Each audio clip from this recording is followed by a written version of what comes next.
ஸ்ரீரங்கத்தில் 20ஆம் தேதி 20/12/2025 அன்னிக்கே பகல் 10 உற்சவம். 30ஆம் தேதி வரலும் பகல் 10 உற்சவம். 30லேருந்து 8ஆம் தேதி வரையும் ரா 10 உற்சவம்.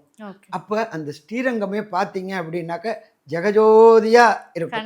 அங்கே கோயில் அதே போல் எம்பெருமான் வைணவ திருத்தலமான திருப்பதியில் பொறுத்தளவுக்கு எப்போ கொண்டாடுறாங்க அப்படின்னா 30/12/2025 அதிகாலை 3 மணிக்கு நட திறப்பாங்க. அந்த சொர்க்கவாசல் அப்படின்றது, இந்த சொர்க்கவாசலுக்கு போகிறதுக்கு விரதம் இருக்குது, விரதத்தை சொல்லிடுறேன்.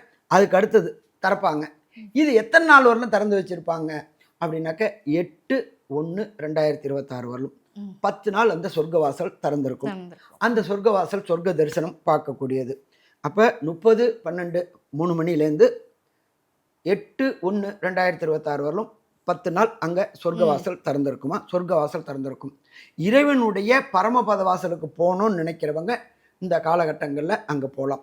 சொர்க்கவாசல் அப்படின்றது இறைவனுடைய லெஃப்டில் இருக்கும் அங்கே திருப்பதி பெருமாள் கோயிலில்.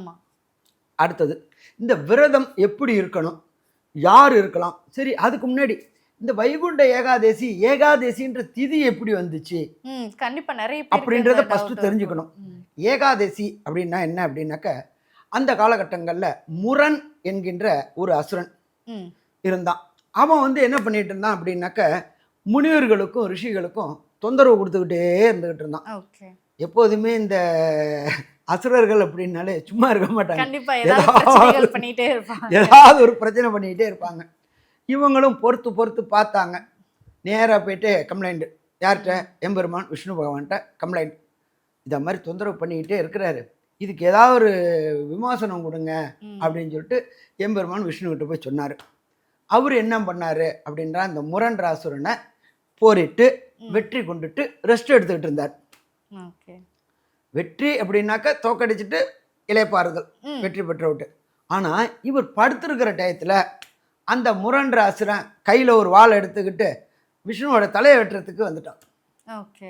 அப்போ தான் அவர் என்ன பண்ணார், தன்னுடைய இதுலேருந்து நாபிலேருந்து ஒரு தேவதையை உருவாக்கினார்.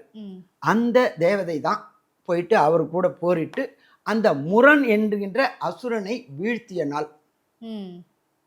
அதுக்கு என்ன பண்ணார், அந்த பெண்ணுக்கு என்ன பேர் வச்சார் அப்படின்னாக்க ஏகாதசி அப்படின்னு அந்த பெண்ணுக்கு பேர் வச்சார்.